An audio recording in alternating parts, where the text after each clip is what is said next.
আলাইকুম প্রিয় গাইস, আজকে ঢাকায় বৃষ্টি হচ্ছে, ঝড় বৃষ্টি হচ্ছে। অবশ্যই আমরা ছাদের পাড়ে দাঁড়িয়ে আছি, দেখতে পাচ্ছেন যে তো দেখেন রাস্তাতে কত ধুলাবালি যাচ্ছে।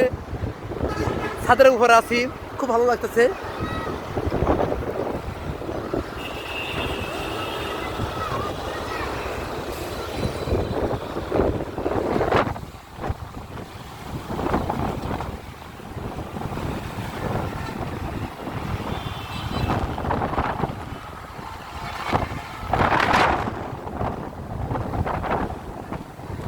অবশ্যই আমার কথাগুলো শোনা যাবে না, কারণ ঝড় হচ্ছে তো, বাতাস ছাদের বেলা আছি প্রিয় গায়েস। তার জন্য দেখতে পারতেছেন যে তো এলাকার ভিতরে কত গাড়ি যাইতেছে।